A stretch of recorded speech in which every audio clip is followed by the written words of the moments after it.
இந்த பத்திரிகையாளர் சந்திப்பு பாரதிய ஜனதா கட்சி சார்பாக திருப்பரங்குன்றம் அதை மையப்படுத்தி திராவிட முன்னேற்ற கழகத்தினுடைய அரசு செய்யக்கூடிய தவறுகளை, குறிப்பாக நீதியரசர் அவருடைய தீர்ப்புக்கு பிறகு அதை மதிக்காமல் ஒரு மத மோதலை உருவாக்குவதற்கான எல்லா முயற்சியிலும் நம்முடைய திராவிட முன்னேற்ற கழகத்தினுடைய ஆளுகின்ற அரசு இறங்கியிருக்கின்றார்கள் என்பதெல்லாம் உங்கள்கிட்ட பகிர்ந்து கொள்வதற்காக இந்த சந்திப்பு நடந்து கொண்டிருக்கிறது.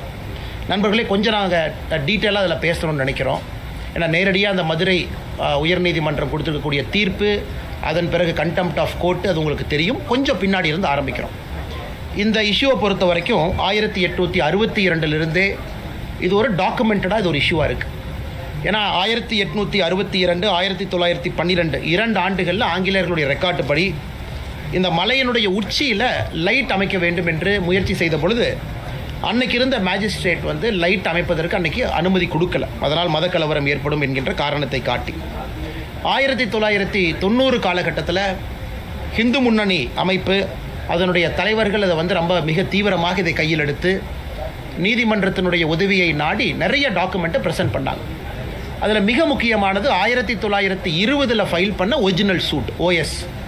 அந்த 1920 ஃபைலான அந்த ஒரிஜினல் சூட், குறிப்பாக இந்த மலை, அதில் நம்முடைய முருகர் அவருடைய கோவில் எங்கே இருக்குது, காசி விஸ்வநாதர் கோவில் எங்கே இருக்குது, தர்கா எங்கே இருக்குது, இதை வந்து டிமார்கேஷன் செய்ய வேண்டும் என்பதற்கான சூட்டு. அதன் அடிப்படையில் 1920 ஃபைல் பண்ண OS சூட்டுக்கான தீர்ப்பு 1923 கிடைக்கிது, ஒரு லோவர் கோர்ட் மதுரையில். அந்த தீர்ப்பு மிகச்சரியாக அந்த தீர்ப்பில் சொல்கிறாங்க, தர்கா எங்கே இருக்குது, இந்த நெல்லித்தோப்பு அப்படிங்கிற இடம் எங்கே இருக்குது, அங்கிருந்து தர்காவுக்கு கனெக்ட் பண்ணக்கூடிய படிக்கட்கள், இந்த 3 மட்டும்தான் இஸ்லாமிய நண்பர்கள் அவங்க கையில் இருக்கக்கூடிய விஷயம். ஒன்று மேலே மலை உச்சியில் அட் த டாப் இருக்கக்கூடிய தர்கா, சிக்கந்தர் தர்கா. அதற்கு நெல்லித்தோப்பு என்பது ஒரு சமப்பகுதி, இந்த மலைக்கு இடையில் இருக்கக்கூடிய சமப்பகுதி.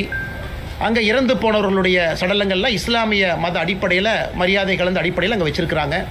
அங்கிருந்து மேலே ஒரு கல்லை குடைந்து ஏறக்கூடிய படிக்கட்டு, இந்த 3 மட்டும்தான் இஸ்லாமியர் அவர்கள் கையில் இருக்கக்கூடியது. மிச்சது எல்லாமே இந்துக்களுக்கு சொந்தம், மலை முழுவதுமாக இந்துக்களுக்கு சொந்தம் அப்படிங்கிற தீர்ப்பு. அதை எதிர்த்து 1923 வந்த தீர்ப்பை எதிர்த்து மெட்ராஸ் ஹைகோர்ட் வர்றாங்க. 26 மெட்ராஸ் ஹைகோர்ட்டு இந்த மதுரை கீழே இருக்கக்கூடிய லோவர் கோர்ட் கொடுத்த தீர்ப்பை ஸ்டே பண்ணுறாங்க. அதன் பிறகு இந்தியாவினுடைய சுதந்திரத்திற்கு முன்பு உச்சபட்சமாக இருக்கக்கூடிய பிரிவி கவுன்சில் இன்னைக்கு சுப்ரீம் கோர்ட் மாதிரி பிரிவி கவுன்சிலுக்கு போகிறாங்க. 1930 காலகட்டத்தில் பிரிவி கவுன்சில் மதுரையில் கீழே இருக்கக்கூடிய நீதிமன்றம் கொடுத்த தீர்ப்பை ஊர்ஜிதம் செய்கிறாங்க. 1920 ஒரிஜினல் சூட், 1923 வந்த தீர்ப்பை ஊர்ஜிதம் செய்கிறாங்க. இந்த நெல்லித்தோப்பு என்கின்ற இடம் இஸ்லாமியத்துக்கு சொந்தமானது, மேலே இருக்கக்கூடிய தர்கா அது அவர்களுக்கு சொந்தமானது, மேலே ஏறக்கூடிய படிக்கட்கள் அவர்களுக்கு சொந்தமானது. மற்றபடி இந்த மலை முழுவதுமாக இந்து சமுதாயத்திற்கு, குறிப்பாக இந்த கோவிலுக்கு சொந்தமானது. அதன் பிறகு குவாரி எடுக்க வர்றாங்க. கோயில் நிர்வாகம் அப்ஜெக்ட் பண்ணி குவாரி விடலை. கோயில் நிர்வாகம் அப்ஜெக்ட் பண்ணி மர வெட்டுறதுக்கு வந்து பர்மிஷன் கொடுக்கல. இது காலங்காலமாக 1940, 50, 60, 70 காலகட்டத்தில் அங்கே இருக்கக்கூடிய கோவிலத்தினுடைய நிர்வாகம் அவங்க இடத்த பாதுகாத்துக்கிட்டே வர்றாங்க. ஸோ 1990 காலகட்டத்தில் ஹிந்து முன்னணி இங்கே தீபம் ஏற்ற வேண்டும் என்ற போராட்டத்தை எல்லாம் ஆரம்பித்து இதை வந்து மக்கள் மன்றத்தில் ஒரு பெரிய இஷ்யூவாக கொண்டு வர்றாங்க. இப்போ நாம் இதை நன்றாக புரிந்து கொள்ள வேண்டும். இன்றைக்கி நீதியரசர் திரு GR சுவாமிநாதன் அவர்கள் அவங்க ஒரு தீர்ப்பு கொடுத்துருக்குறாங்க. ஏன் அந்த தீர்ப்பு கொடுக்க வேண்டிய கட்டாயம் வந்துச்சு? ஏன்னா ஒரு டிவோட்டி, ஒரு ஹிந்து பக்தர், அவர் அங்கே இருக்கக்கூடிய எக்ஸிக்யூட்டிவ் ஆஃபீஸரை நோக்கி போகிறாங்க. அந்த ஈஓட்ட கேட்குறாங்க. 28/10/2025 ஒரு அந்த ஹிந்து டிவோட்டியாக இருக்கக்கூடிய ராம ரவிக்குமார் அவர்கள் இந்த மாதிரி தீபத்தை ஏற்ற வேண்டும். எங்கே ஏற்றணும்னா தீபத்தூணில் ஏற்ற வேண்டும். இத்தனை காலமாக உச்சி பிள்ளையார் கோவில் பக்கத்தில் ஏற்றுறாங்க அப்படின்னு 28/10/2025 ரெப்ரசன்டேஷன் கொடுக்குறாங்க எக்ஸிக்யூட்டிவ் ஆஃபீஸருக்கு. ஈஓ வந்து 3/11/2025 அதை ரிஜெக்ட் பண்ணுறாங்க. நாங்கள் பர்மிஷன் கொடுக்க மாட்டோம், இத்தனை காலமாக எங்கே ஏற்றணுமோ அதே உச்சி பிள்ளையார் கோவிலில் தான் ஏற்றுவோம் என்று. அதன் பிறகு ராம ரவிக்குமார் அவர்கள் மதுரை கிளை, மெட்ராஸ் ஹைகோர்ட்டினுடைய மதுரை கிளை, அங்கே அவங்க ரிட் பெட்டிஷன் ஃபைல் பண்ணுறாங்க. 32317 என்கிற ரிட் பெட்டிஷனை. இந்த மாதிரி எனக்கு வந்து ஈஓ பர்மிஷனை டினை பண்ணியிருக்கிறாங்க, எனக்கு நீங்கள் அனுமதி கொடுக்க வேண்டும், என்னுடைய மத புண்பட்டு இருக்குது அவர் கேட்குறார். அதன்படி நீதியரசர் அவர்கள் டிசம்பர் மாதம் 1ஆம் தேதி, சில நாட்களுக்கு முன்பு 1/12/2025 தீர்ப்பு கொடுக்குறாங்க. அந்த தீர்ப்பு மிக தெளிவாக பல விஷயத்தை அதில் பேசுகிறாங்க. அவங்க இந்த டிமார்கேஷன் இஷ்யூக்குள்ளேயே போகலை. இந்த மலையை பொறுத்தவரை சிக்கந்தர் தர்கா இஸ்லாமியர்களுக்கு சொந்தமானது, நெல்லித்தோப்பு இஸ்லாமியர்களுக்கு சொந்தமானது, படிக்கட்டு ஏறுறது இஸ்லாமியர்களுக்கு சொந்தமானது, மற்றபடி இந்த மலை மிச்ச பகுதி எல்லாமே அந்த கோவிலுக்கு சொந்தமானது, குறிப்பாக தீபத்தூணும் கோவிலுக்கு சொந்தமானது என்கின்ற தீர்ப்பில் ஊர்ஜிதம் செய்கிறாங்க. இதற்கு முன்பு இருந்த தீர்ப்பு தான் இது. அதன் பிறகு நீதியரசர் அவர்கள் 2 முக்கியமான கருத்துக்களை வைக்கிறாங்க. ஏன் அதை வைக்கணும் அப்படின்னாங்க, தமிழகத்தினுடைய சட்டத்துறை அமைச்சர் திரு ரகுபதி அவர்கள் வேண்டுமென்றே பத்திரிகையாளர் நண்பர்கள் சந்திப்பில் வேண்டுமென்றே சில பொய்களை சொல்லியிருக்கின்றார்கள். அதாவது ஒரு சட்டத்துறை அமைச்சராக இருந்து சத்திய பிரமாணம் எடுத்து பணி செய்ய வேண்டிய ஒருவர் சில பொய்களை சொல்லியிருக்கிறாங்க. நீங்கள் நல்லா பாருங்கள். அதாவது மதுரை நீதியரசர் அவர்கள் தவறான ஒரு தீர்ப்பை கொடுத்துருக்குறாங்க அப்படிங்கிற வாதத்தை திரு ரகுபதி அவர்கள் வைக்கிறாங்க. என்ன வாதத்தை வைக்கிறாங்கன்னா, இதில் இருக்கக்கூடிய பிரச்சனை எல்லாம் 2014 முடிஞ்சிருச்சு. 2014 அந்த பிரச்சனை முடிஞ்சிருச்சு. அன்னைக்கே டிவிஷன் பெஞ்சு தீர்ப்பு கொடுத்துட்டாங்க. டிவிஷன் பெஞ்சினுடைய தீர்ப்பு படி உச்சி பிள்ளையார் கோவிலில் மட்டும்தான் நாம் தீபத்தை ஏற்றணும், மேலே போக வேண்டிய அவசியம் இல்லை. அதனால் நீதியரசர் அவர்கள் தன்னுடைய கடமையை சரியாக செய்யலை அப்படின்னு. இதை மாண்புமிகு நீதியரசர் அவர்கள் டிசம்பர் 1 கொடுத்த தீர்ப்பில் மிக முக்கியமாக இந்த பாயிண்ட்டை ஹைலைட் பண்ணி பேசியிருக்கிறார். அவர் எதுவும் மறுக்கலை. இந்த பாயிண்ட்டை ஹைலைட் பண்ணி பேசுகிறார். அதை மட்டும் ஆங்கிலத்தில் உங்களுக்கு படித்து காட்ட விரும்புகின்றோம். அதாவது 2014 போட்டிருக்கக்கூடிய ரிட் பெட்டிஷன் எதை ரகுபதி அவங்க கோட் பண்ணுறது, 2017 டிவிஷன் பெஞ்ச் ஆர்டர், இது இரண்டும் என்ன சொல்கிறாங்கன்னா, அதில் பெட்டிஷனர் என்ன கேட்குறாங்கன்னா, தீபத்தை மலையினுடைய உச்சபட்சமான உச்சியில் ஏற்ற வேண்டும் என்று கேட்கின்றாங்க. So the petitioner wanted the deepam to be lit at the hilltop. He further argued that lighting the lamp near Moksha Deepam is not in consonance with the scripture. The learned judge rightly rejected the request. அவர் 2014 தீர்ப்பை சரின்னு தான் சொல்கிறார். This was because the title over the hilltop has already been declared as vesting in the Muslim. மலையினுடைய உச்சி பகுதி top most part அது இஸ்லாமியர்களுக்கு சொந்தமானது என்கின்ற 1920 ஓஎஸ் தீர்ப்பை இருக்கு. A settled issue cannot be reopened அப்படிங்கிறார். நான் இந்த இஷ்யூவை திரும்ப ரீஓப்பன் பண்ணல. ஆனால் இன்னைக்கு பெட்டிஷனரை முன்னாடி என்ன கேட்குறாங்க, தீபத்தூணில் இதை ஏற்ற வேண்டும் என்று கேட்கின்றார்கள். தீபத்தூண் என்பது மலையினுடைய உச்சியில் இல்லை. 2014 தீர்ப்பு, 2017 தீர்ப்பு என்பது மலை உச்சியிலே தீபத்தை ஏற்ற வேண்டும் என்கின்ற தீர்ப்பு. அதற்கு மாண்புமிகு நீதியரசர் அவர்கள் அந்த காலகட்டத்தில் கொடுக்கல. அது சரியான காரணம் தான். ஏன்னா இந்த நீதியரசர் சொல்றது அது மிக முக்கியமாக தர்காக்கு சொந்தம்னு அது ஊர்ஜிதம் ஆயிடுச்சு.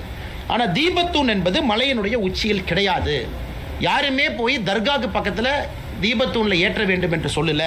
தர்காவிலிருந்து 50 மீட்டர் தூரத்தில் கொஞ்சம் கீழே இருக்கக்கூடிய தீபத்தூணில் ஏற்ற வேண்டும் என்பது தான் இன்னைக்கு போட்டிருக்கக்கூடிய ரிட் பெட்டிஷனுடைய சாராம்சம். த mask is at the highest peak, the தீபத்தூன் is at the lowest peak. இரண்டுமே வேறு வேறு மலை உச்சியில் இருக்கு. அதனால் இதை ட்ரையல் ஜட்ஜு 1920 ரெகக்னைஸ் பண்ணிட்டாங்க. நான் இதை தவறாக பார்க்கல. அதனால் தீபத்தூணில் அவங்க கார்த்திகை தீபத்தை இந்த பெட்டிஷனர் கேட்டபடி ஏற்றுவதற்கு நான் அனுமதி கொடுக்கிறேன்.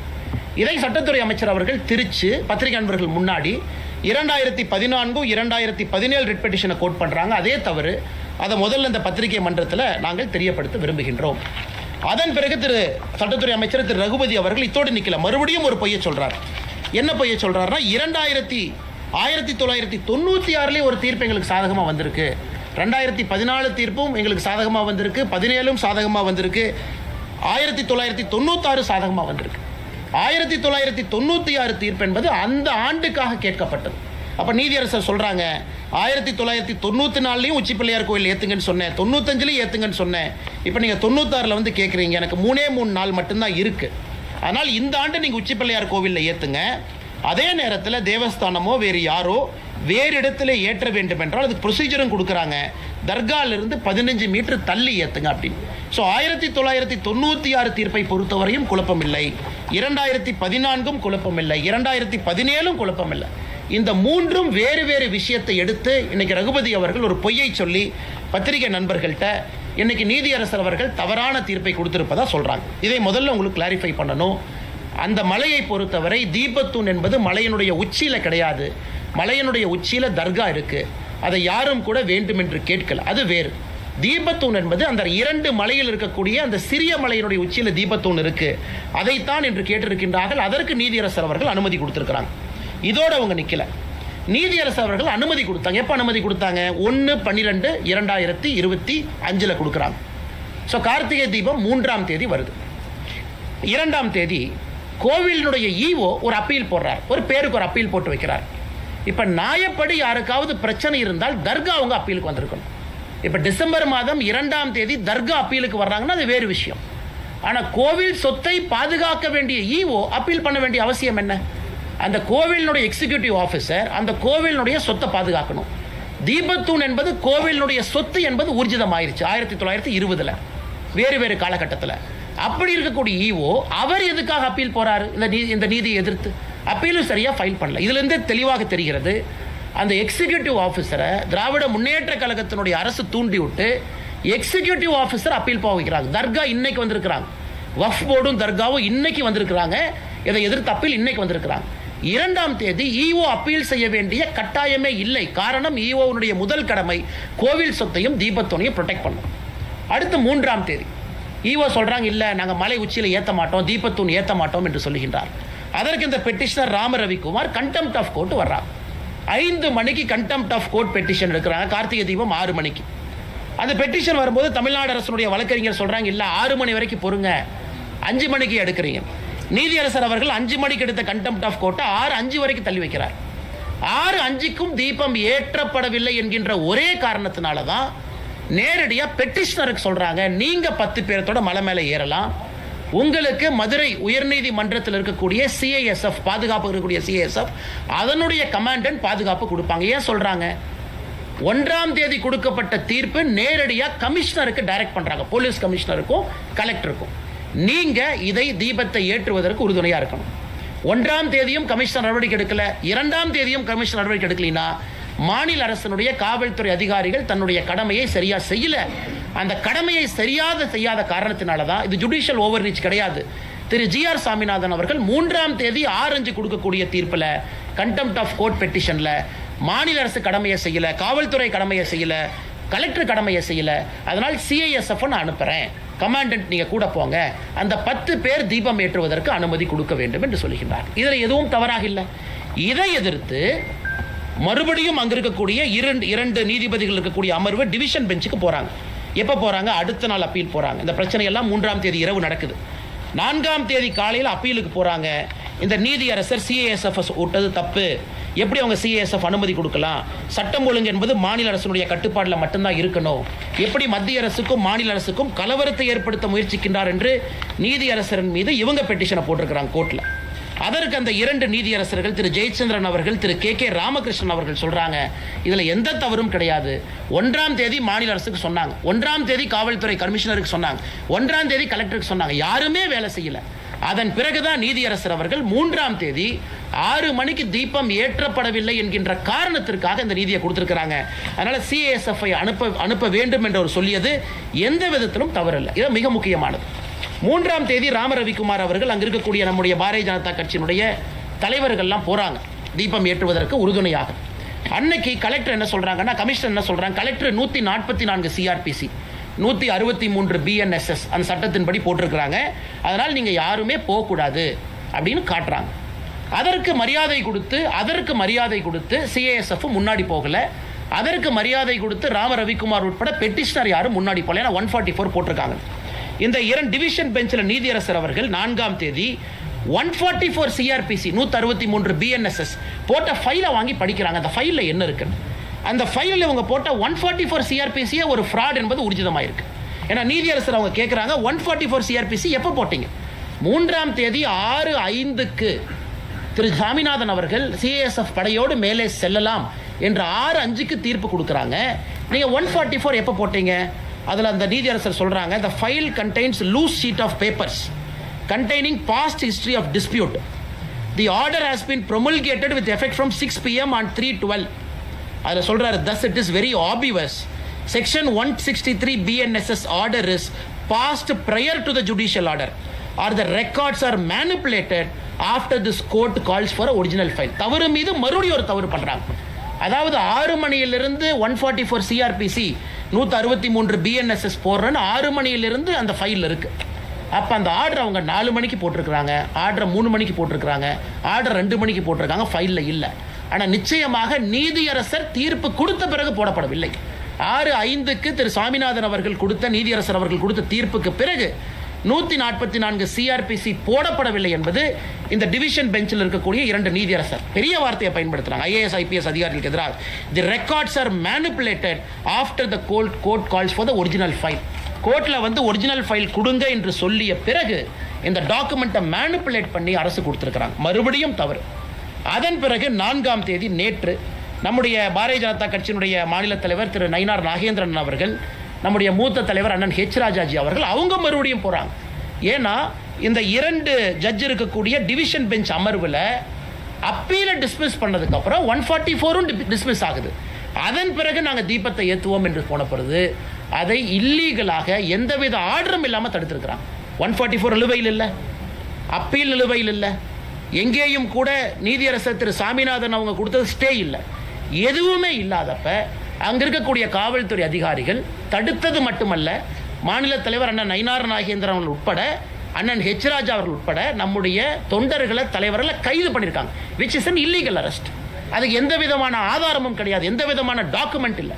இந்த அளவுக்கு ஒரு ஆளுகின்ற திராவிட முன்னேற்ற கழகத்தினுடைய அரசு ஒரு நீதியரசர் கொடுத்திருக்கக்கூடிய தீர்ப்புக்கு எதிராக டைரக்ஷன் கொடுத்ததுக்கு அப்புறம் பணி செய்ய வேண்டிய பப்ளிக் சர்வெண்ட். அதனால தான் commissioner of police is called public servant, collector is called public servant. Public சர்வெண்டாக இருக்கக்கூடிய 2 உயர் அதிகாரிகள் அவங்க அதை தடுத்து, அதன் பிறகு 4ஆம் தேதி நேற்று நடந்த கைது என்பது முழுவதும் இல்லீகல் கைதாக இதை மாற்றி 2 மதத்திற்கு இடையில மோதல் போக்கை கடைபிடித்திருக்கின்றார்கள். இது இன்னும் ஆச்சரியமா நீங்க பார்த்தீங்கன்னா, திரு நீதியரசர் சுவாமிநாதன் அவங்க தீர்ப்பில் இன்னும் பின்னாடி போறார். 2005 ஆர்டிஓ ஆஃபீஸில் நடந்த பீஸ் கமிட்டி மீட்டிங் நடந்தது. அந்த பீஸ் கமிட்டி மீட்டிங்கில் 2 நபர்களும் பங்கேற்றாங்க. அதாவது டிசம்பர் 1ஆம் தேதி 2005 ஆர்டிஓ ஆஃபீஸில் திருப்பரங்குன்றம் கார்த்திகை தீபம் ஏற்றுவது சம்பந்தமாக சாயந்தரம் 6 மணிக்கு 13-12 நடக்குது. அதில் இஸ்லாமிய நண்பர்களும் இந்து சகோதரர்களும் பங்கேற்கிறாங்க. அதில் எங்களுக்கு தர்காலிருந்து 15 மீட்டர் தள்ளி நீங்கள் தீபத்தை ஏற்றிக்கொள்ளலாம் என்று இஸ்லாமிய நண்பர்கள் கையெழுத்து போட்ட டாக்குமெண்ட் இதில் இருக்கு. மிக தெளிவாக கையெழுத்து போட்டு கொடுத்துருக்கிறாங்க. 2005 தர்காலிருந்து 15 மீட்டர் தள்ளி நீங்கள் ஏற்றிக்கலாம், எங்களுக்கு எந்த பிரச்சனையும் இல்லை. ஸோ பிரச்சனை இஸ்லாமியர்களுக்கு இல்லை, பிரச்சனை தர்காக்காரங்களுக்கு இல்லை. இன்னைக்கு 2005 இதை கோர்ட்டில் என்ன சொல்கிறாங்கன்னா, இன்னைக்கு இல்லை இதை ஃபோர்ஸ் பண்ணி கையெழுத்து போட சொன்னாங்க, அதனால் நாங்கள் ஃபோர்ஸ் பண்ணி ஆர்டிஓ ஆஃபீஸில் கையெழுத்து போட்டோம். 1996 இதே போல ஒரு அக்ரிமெண்ட் போடுறாங்க. அந்த அக்ரிமெண்ட்டில் கூட இதே போல இஸ்லாமியர் அவர்கள் எங்களுக்கு அப்ஜெக்ஷன் இல்லை. இன்னைக்கு திராவிட முன்னேற்ற கழகத்தினுடைய அரசு சிக்கந்தர் மலைன்னு புதிய பேரை வைக்கிறாங்க, அதை ரசிக்கிறாங்க. சிக்கந்தர் மலைக்கு இவங்க பேரை வச்சுக்கிட்டு ராமநாதபுரத்தினுடைய எம்பி மேலே போய் சிக்கன் பிரியாணி சாப்பிட்றாரு, அதை ரசிக்கிறாங்க. நெல்லித்தோப்புக்கு போய் நாங்கள் ஆடு வெட்டுவோம், கோழி வெட்டுவோம்னு சொல்கிறாங்க, அதை ரசிக்கிறாங்க. அதை எதிர்த்து எங்கேயுமே மாநில அரசு போகலை. அதை எதிர்த்து டிவோட்டிஸ் போனாங்க. அதை எதிர்த்து இந்து மதத்தை நம்பிக்கையாக வழிபடக்கூடிய டிவோட்டி போகிறாங்க. எப்போங்க? அக்டோபர் 2025, 1 மாதத்துக்கு முன்னாடி அவங்க போய் கோர்ட்டில் ஆர்டர் வாங்குறாங்க, நெல்லித்தோப்பில் ஆடு கோழி வெட்டக்கூடாது. இன்னைக்கு இவ்வளவு ஆர்வமாக தர்காக்காரங்க செய்கிற வேலையெல்லாம் கோவிலினுடைய எக்ஸிக்யூட்டிவ் ஆஃபீஸர் பண்ணுறாரு இன்னைக்கு. ஆனால் அன்னைக்கு நெல்லித்தோப்பில் போய் ஆடு வெட்டலாம், கோழி வெட்டலாம், இவ அப்ஜெக்ட் பண்ணல, தமிழ்நாடு அரசு அப்ஜெக்ட் பண்ணல. சிக்கந்தர் மலைன்னு பேர் சொல்கிறாங்க, தமிழ்நாடு அரசு அப்ஜெக்ட் பண்ணல. அந்த எம்பி 100 பேர்த்து கூட்டு போய் சாப்பிட்றாரு, அப்ஜெக்ட் பண்ணல. அன்னைக்கு எங்கேயுமே அப்ஜெக்ட் பண்ணாதவங்க அன்னைக்கு அந்த நீதி அரசனுடைய தீர்ப்பும் கூட அதையும் குறிப்பிட்டிருக்கிறார். மாநில அரசு அப்ஜெக்டே பண்ணல, 2 இந்து பக்தாதிகள் அப்ஜெக்ட் பண்ணதுக்காக இந்த தீர்ப்பு கிடைச்சிருக்கு. அப்படி இருக்கும் பொழுது ஒருதலை பட்சமாக தமிழகத்தில் இந்து மதத்தை நம்பக்கூடிய பக்தர்களுக்கு எதிராக மிக முக்கியமாக அப்பீஸ்மெண்ட் பாலிடிக்ஸினுடைய உச்சபட்சமான ஒரு அரசியலை திராவிட முன்னேற்ற கழகத்தினுடைய அரசு செய்கிறாங்க. என் கையில் இருக்கக்கூடிய லிஸ்ட் பார்த்தீங்கன்னா, தமிழகத்தில் எங்கேயெல்லாம் இந்து கோவிலை இடித்தாங்க, திராவிட முன்னேற்ற கழகம் ஆட்சிக்கு வந்த பிறகு இந்து கோயிலை இடித்தது. இதில் நிறையா கோவை மாநகர் முத்தானம்மன் கோயிலிருந்து, வேத விநாயகர் டெம்பிள் மின் ரோடு சென்னையிலிருந்து, சூலூர் வாசுதேவர் டெம்பிளிலிருந்து, தஞ்சாவூர் குபேர விநாயகர் டெம்பிளிலிருந்து, கீழவாசல் பகுதி ஆதி மாரியம்மன் கோவிலிருந்து, அரியலூர் மாவட்டம் சனீஸ்வரன் பகவான் கோயில் மேட்டுப்பாளையம், திருவள்ளூர், பெரம்பூர், அது இருக்குதுங்க, லிஸ்ட் இருக்குது. 161 தாண்டிட்டாங்க. அதில் சில ரெக்கார்டை பார்த்தீங்கன்னா கோர்ட்டு சொன்னாங்க இடித்தோம். கோர்ட் எப்போ சொன்னாங்க? சாயந்தரம் தீர்ப்பு கொடுத்தாங்க. எப்போ இடிச்சிங்க? அடுத்த நாள் காலையில் 2 மணிக்கு. அப்போ கோர்ட்டு வேணுமா? அதாவது சில ஹிந்து கோவிலை இடிக்கும் பொழுது கோர்ட்டு சொன்னாங்க நாங்கள் இடித்தோம். அதுக்கு சில order by Madras high court citing encroachment, Madurai corporation high court direction, night கொடுத்தாங்கன்னா காலையில் 2 மணிக்கு இடித்தாங்க. அன்னைக்கு கோர்ட்டு வேணும். ஏன்னா ஒரு கோவிலை இடின்னு கோர்ட்டு தீர்ப்பு கொடுத்ததுக்கப்புறம் காலையில் 2 மணிக்கு இடித்தாங்க. ஆனால் இன்னைக்கு அதே கோர்ட்டு திருப்பரங்குன்றம் மலையின் மீது தீபத்தூணில் தீபத்தை ஏற்றுங்கன்னு கோர்ட் சொல்லும் பொழுது இவர்களுக்கு கோர்ட்டு வேண்டாம்.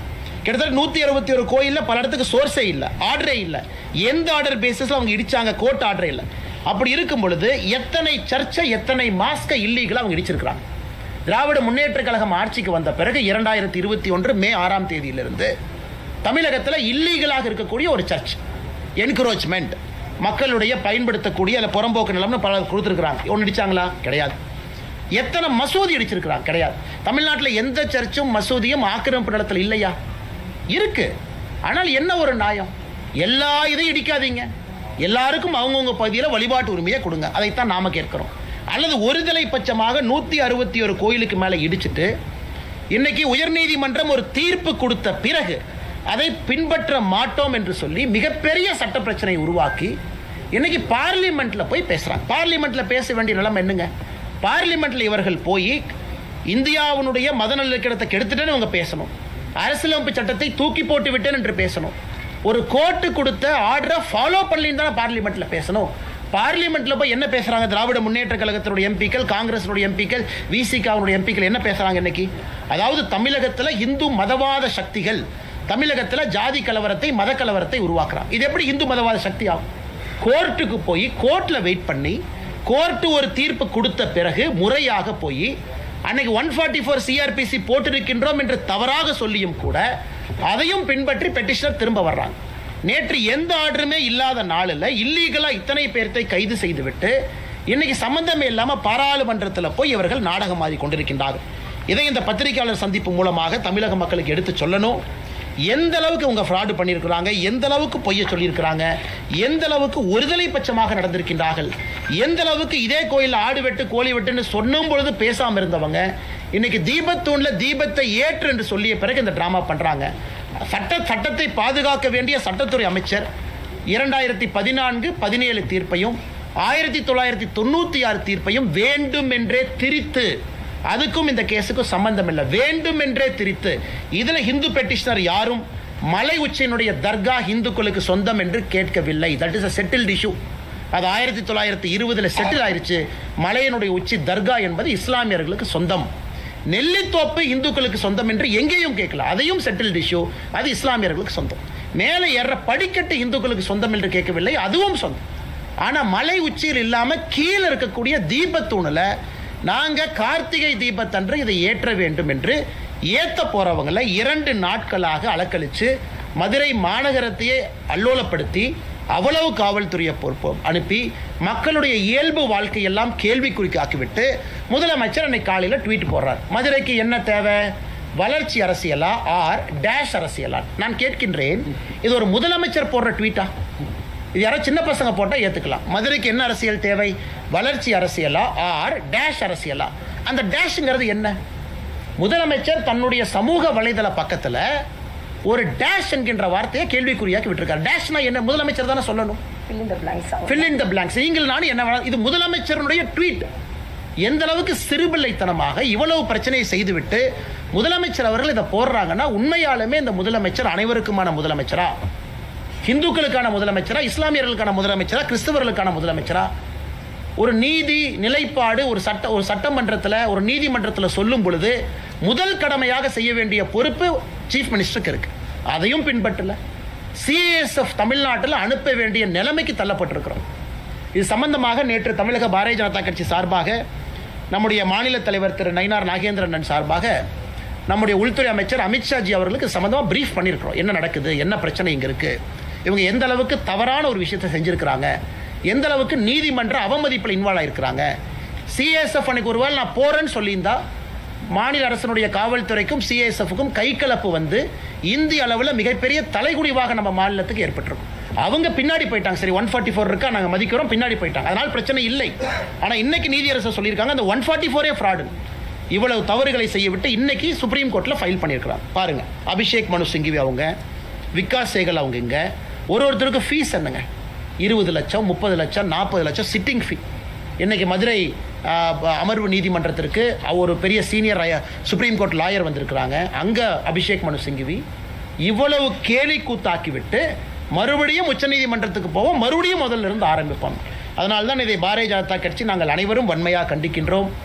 எங்களுடைய மாநில தலைவரிலிருந்து ஆரம்பித்து கட்சியினுடைய கடைக்கோடி தொண்டன் வரை திருப்பரங்குன்றத்தில் தீபத்தூணில் ஏற்றக்கூடிய தீபத்திற்காக உயிரை கொடுத்து பாரதிய ஜனதா கட்சியினுடைய மாநில தலைவரிலிருந்து தொண்டர் வரை நாங்கள் நிற்போம். அதில் எந்த மாற்று கருத்தும் இல்லை. இன்னைக்கு மதுரை அமர்வு நீதிமன்றத்தில் திரு GR சுவாமிநாதன் அவர்கள் இந்த கேஸை செவ்வாய்க்கிழமைக்கு தள்ளி வச்சிருக்கிறார். இன்னைக்கு மறுபடியும் கண்டெம்ட்டுக்கு கண்டெம்ட், அதுக்கு ஒரு கண்டெம்ட். இது இந்தியாவில் எங்கேயும் பார்க்க மாட்டோம். கொடுத்த தீர்ப்புக்கு ஒரு கண்டெம்ட், அந்த தீர்ப்பை சரியாக ஃபாலோ பண்ணின்னு ஒரு கண்டெம்ட், அதுக்கு 4ஆம் தேதி ஒரு கண்டெம்ட். ஸோ கண்டெம்ட் இன்னைக்கு வந்திருக்கு. அது 2ஆம் செவ்வாய்க்கிழமை அன்னைக்கு அதை கையில் எடுக்கிறாங்க. அதனால் அதையும் நாங்கள் கவனிக்கின்றோம். உச்சநீதிமன்றத்தில் இன்னைக்கு அட்மிட் பண்ணியிருக்கிறாங்க. அதே நேரத்தில் தலைமை நீதிபதி CJI அவங்க என்ன சொல்லியிருக்கிறாங்க, இது அவசரமாக எடுக்க வேண்டிய வழக்கு கிடையாது, அவசரமான இன்னைக்கு நம்பர் போட்டு எடுக்க மாட்டேன், நீங்கள் ரெஜிஸ்ட்ரியில் கொடுங்க, வழக்கமாக வர்றப்போ வரட்டும் என்று சொல்லியிருக்கின்றார்கள். அதனால் அதையும் பொறுத்திருந்து பார்ப்போம். நீதி நிலைநாட்டப்பட்டிருக்கிறது இங்கே நீதிமன்றத்தில்.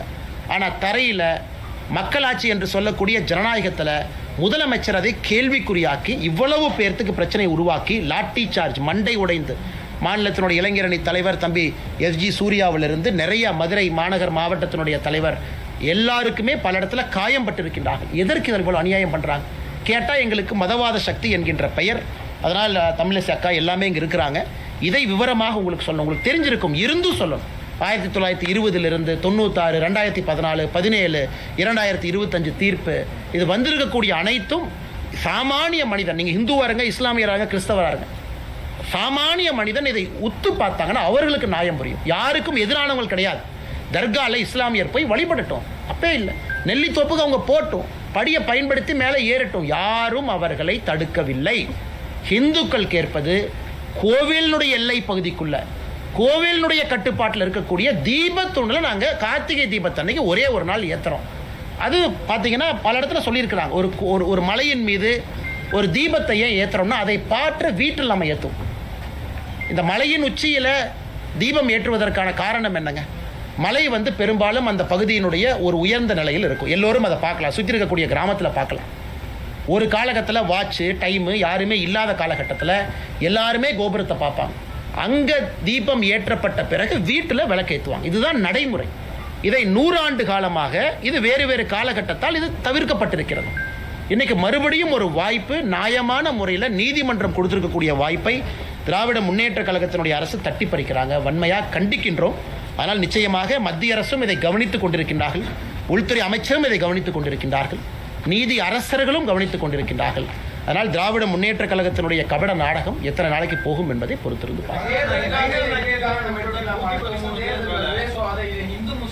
ஆனால் நீங்க பாருங்க, இதுல திரு ராம ரவிக்குமார் அவர்களும் மொத்தம் 6 பெட்டிஷனர். முதல் பெட்டிஷனர் ராம ரவிக்குமார், அவரோட 5 பேர். 6 பெட்டிஷனருக்காகத்தான் நிறைய பேர் அதுவும் கேட்டீங்க, எதுக்கு 10 பேர் அனுப்பணும்? 6 பெட்டிஷனர் கூட 4 பேர் லாயர் இருக்கலாம், 10 பேர். அதனால் இத்தனை பெட்டிஷனரும் இதுவரை அமைதி காக்கிறாங்க. யாரும் இஸ்லாமிய சகோதரர்களுக்கு எதிராக ஒரு வார்த்தை தவறாக பேசலை. யாரும் தர்கா எங்களுக்கு சொந்தம் என்று கேட்கல, யாரும் நெல்லித்தோப்பை எங்களுக்கு சொந்தம் என்று கேட்கல. மிக அமைதியான முறையில் அறவழியில் லட்டி சார்ஜ் அடி வாங்கிக்கிட்டு எல்லாரும் நிற்கிறாங்க. எங்களுடைய உரிமையை நிலைநாட்டி கொடுத்துருக்கக்கூடிய நீதிமன்றம் சொல்லியிருப்பதை நாங்கள் செய்கிறோம். அப்படி இருக்கும் பொழுது எங்கே இவங்க மதக்கலவரத்தை ஏற்படுத்துனாங்க? பப்ளிக் ப்ராப்பர்ட்டியை சேதப்படுத்தினாங்களா? இத்தனை போலீஸை குவிக்கிறாங்க, ஆயிரக்கணக்கான போலீஸை மதுரையில் குவிக்கிறாங்க. எங்கேயாச்சும் ஒருத்தர் இந்த பெட்டிஷனர் கூட வந்தவங்க பாரதிய ஜனதா கட்சியினுடைய தொண்டர்கள், இந்து முன்னணியினுடைய தொண்டர்கள், எங்கேயாச்சும் ஒரு பப்ளிக் ப்ராப்பர்ட்டி, ஒரு கார் கண்ணாடி உடைச்சோம், ஒரு பப்ளிக் டிரான்ஸ்போர்ட்டை உடைச்சோம்? இன்னைக்கு கலவரத்தை செய்வது யார்? மதுரை மாநகரத்தினுடைய காவல்துறை. எவ்வளவு பேரிகேட் போடுறாங்க? ஆயிரக்கணக்கான பேரிகேட். கலவரத்தை ஏற்படுத்துறது அவங்க. எங்கேயும் ஒன்றும் உடையல, இவங்க போய் யாரையும் தாக்கல, எந்த பொது சொத்துக்கும் சேதத்தை ஏற்படுத்தல. அப்படி இருக்கும் பொழுது எப்படி மத கலவரம் ஆன்டிசிபேட் பண்றாங்க? இது மட்டும் இல்லப்பா, ஒரே நாள் தீபம் ஏற்றுறது மாத்திரம் மத கலவரம் வந்துருமான்னு ஜட்ஜி பாருங்க. ஒரே நாள் 3ஆம் தேதி டிசம்பர், அக்கா சொல்றாங்க டிசம்பர் 3ஆம் தேதி 6 மணிக்கு தீபத்தை ஏற்றிட்டு வந்துடுறாங்க. அதன் பிறகு 4ஆம் தேதி போறதில்லை, 5ஆம் தேதி போறதில்லை, அடுத்த தீபத்துக்கு போவாங்க. அப்படி இருக்கும் பொழுது எப்படி அதனால் மத கலவரம் ஏற்படும்? அதுவும் நீதியரசர் இன்னும் ஒரு படி போறாரு. இங்க பாருங்க, கோவிலுடைய சொத்தை பாதுகாங்கிறார். இந்த தீபத்தூணே கோவிலுடைய சொத்து. நீங்க தீபத்தை ஏற்றினா தானே அதை பாதுகாக்க முடியும். அதனால் தயவு செய்து தீபத்தை ஏற்றுங்கன்னு சொல்றாங்க. விசித்திரம், நம்முடைய தலைவர்கள் சொன்னது போல, அக்கா சொன்னது போல, தர்காவுடைய அதிகாரிகள் போய் அப்பீல் பண்ணல, கோவிலுடைய ஈஓ போய் அப்பீல் பண்றார். இதை விட வெக்கக்கேடு நம்ம எங்கேயாச்சும் பார்த்துருக்கிறோமா?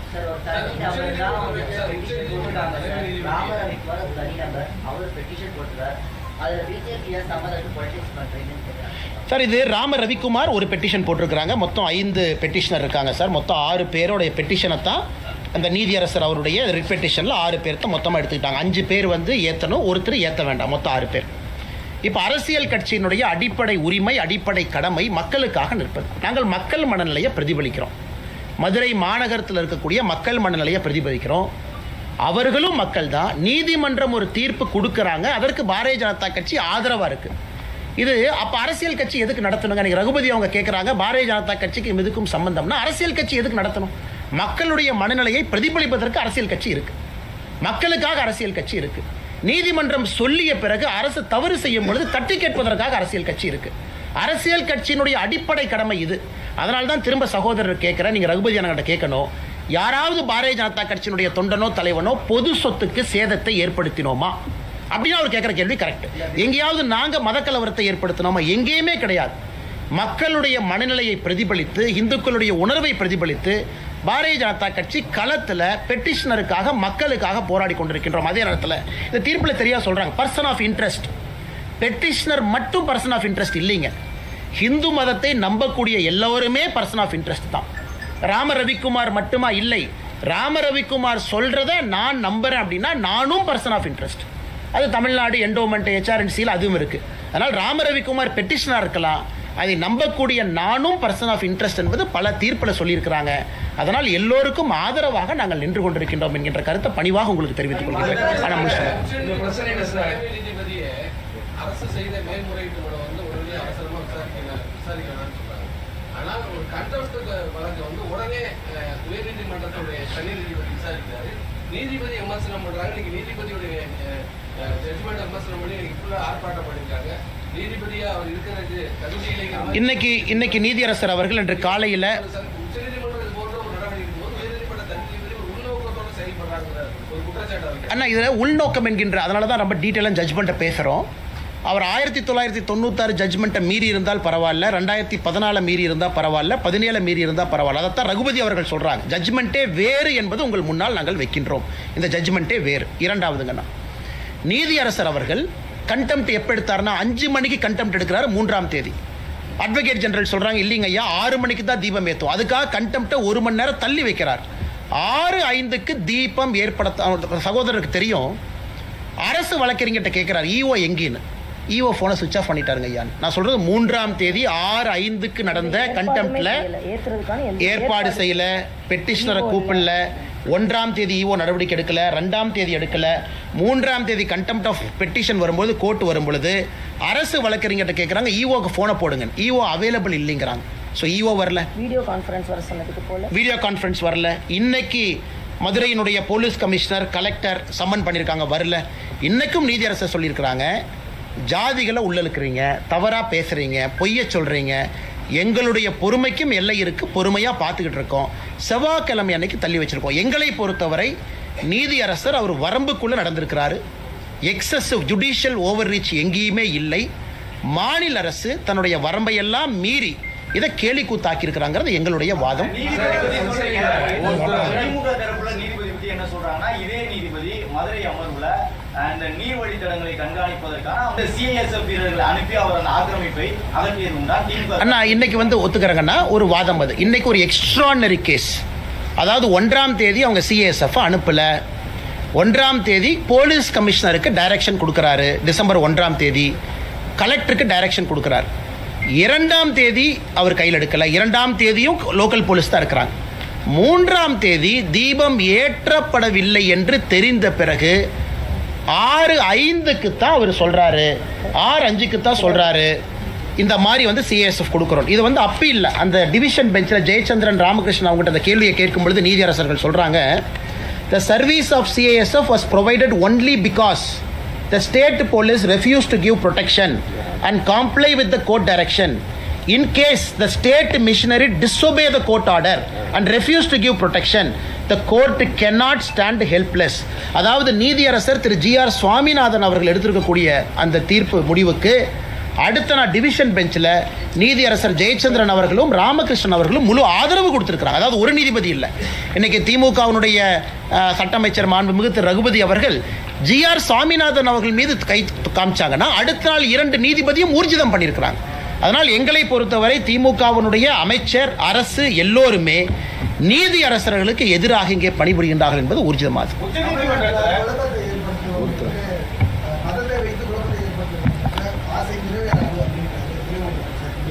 ஆனால் துரைமுருகன் ஐயாக்கு இது தெரியுமா எனக்கு தெரியலீங்க.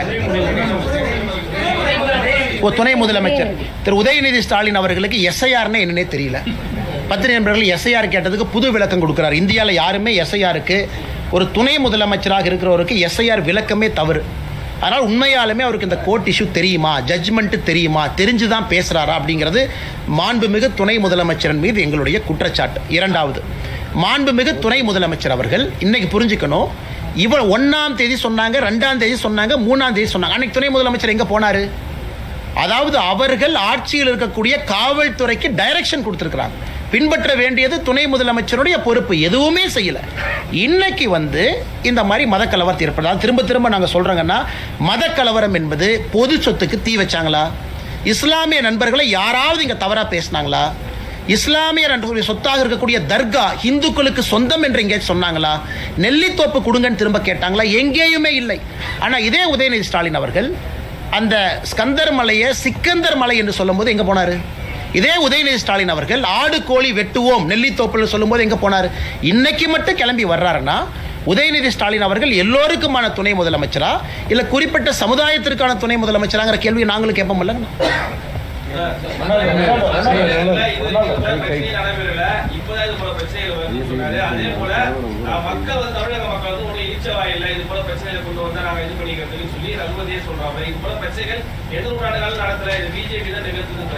எங்களை பொறுத்தவரை இங்க குமரகுரு அண்ணன் வரும்பொழுது எங்களுடைய வழக்கறிஞர் பிரிவினுடைய தலைவர் அவங்க இருந்தாங்க.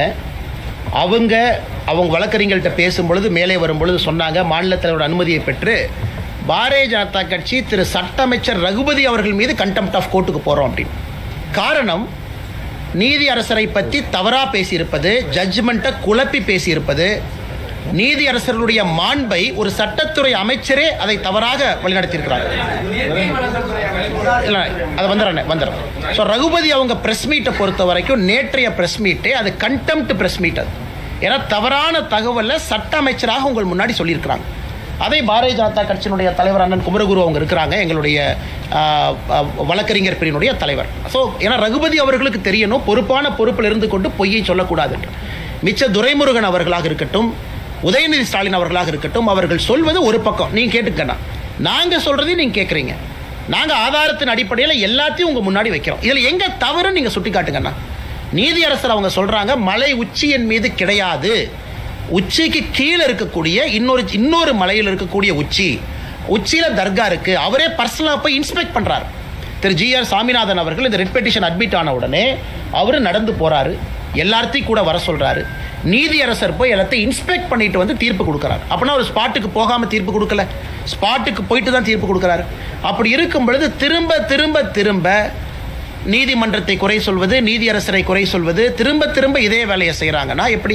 இப்போ தான் பார்த்தோம், இந்தியாவில் முதல் முறையாக மாநில அரசு மெட்ராஸ் ஹைகோர்ட் கொலிஜியம் ரெக்கமெண்ட் பண்ண உடனே திருப்பி அனுப்பியிருக்கிறாங்க. அதையும் பார்த்தீங்க, இந்தியாவில் எங்கேயுமே நடக்காத விஷயம். இன்னைக்கு தமிழ்நாட்டில் மாநில அரசு Madras High Court collegium, Madras High Court நீதியரசர்களாக யார் வர வேண்டும் என்கின்ற ரெக்கமெண்டேஷனை மாநில அரசு இந்திய அரசியல் வரலாற்றில் முதல்ல திருப்பி அனுப்பியிருக்காங்க. அப்போ என்ன, உங்களுக்கு பிடிச்ச ஜட்ஜு தான் வரணும், பிடிக்காத ஜட்ஜு வந்தால் கேள்வி கேட்பீங்க. நீங்கள் போடுற ஜட்ஜு தான் வரணும். நிறைய நீதியரசர்கள், நாங்கள் எந்த நீதியரசர்கள் மீது தவறாக சொல்லலை, இதற்கு முன்பு திமுக கட்சியில் இருந்தவங்க அப்பா இருந்தவங்க, ஆனால் ஏற்றுக்கிட்டோம். அது ஒரு ப்ராசஸில் வந்திருக்கிறாங்க, கொலிஜியத்தில் வந்திருக்கிறாங்க. மாநில அரசு ஏற்றுக்கிட்டாங்க, மத்திய அரசு ஏற்றுக்கிட்டாங்க, உச்சநீதிமன்றத்தினுடைய கொலிஜியம் ஏற்றுக்கிட்டாங்க. நாங்கள் எங்கேயுமே கேள்வி கேட்கலையே. ஆனால் முதல் முறையாக கேள்வி கேட்டு தெரியப்படுத்துறாங்கன்னா நீதிமன்றத்தின் மீது அவர்களுக்கு நம்பிக்கை இருக்கதா என்பதை திராவிட முன்னேற்ற கழகத்தினுடைய அரசு தெளிவுபடுத்தணும். பெண்களை வழிபட விடலாம் சொல்லி உச்சநீதிமன்றம் கூறிய போது பாஜக அதை நிராகரித்தது, அதுக்கு அப்போஸ் பண்ணியிருந்தது. ஆனால் சபரிமலை ஐயப்பன் கோயிலில் பெண்களை வழிபட அனுமதிக்கணும் அப்படின்னு சொல்றாங்க பாஜக. அதை உச்சநீதிமன்ற தீர்ப்புக்கு எதிராக சொல்லியிருந்தது. ஆனால் இதே திருப்பரங்குன்றம் தீர்ப்பில் நீதிபதி கொடுத்த தீர்ப்பை ஏற்றுக்கணும். நல்ல வேலை இந்த கேள்வி கேட்டீங்கண்ணா, நிறைய பேர் இது கேட்குறாங்க. நல்ல கேள்வி, அருமையான கேள்வி, பதில் சொல்கிறோம். ஆனால் பதில் சொல்கிறேன், விமர்சனம் எல்லாம் நல்ல கேள்வி. 100 ஆண்டுகளுக்கு முன்பு திருப்பரங்குன்றத்தில் தீபத்தூணில் தான் தீபம் ஏற்றுனாங்க. 100 ஆண்டுகளுக்கு முன்பு, 100 ஆண்டுகளாகத்தான் இல்லை தீபத்தூண் ஏன் கட்டி வைக்கணுங்கண்ணா? ஒரு கோவில் 1200 ஆண்டுகளுக்கு பழமையான ஒரு கோவில், அந்த கோவிலில் தீபத்தூண் எது கட்டி வைக்கணும்? தீபம் ஏற்றுறக்கு. ஸோ 100 ஆண்டுகளுக்கு முன்பு தீபம் ஏற்றிருக்கிறாங்க, 100 ஆண்டுகளாக ஏற்றப்படவில்லை.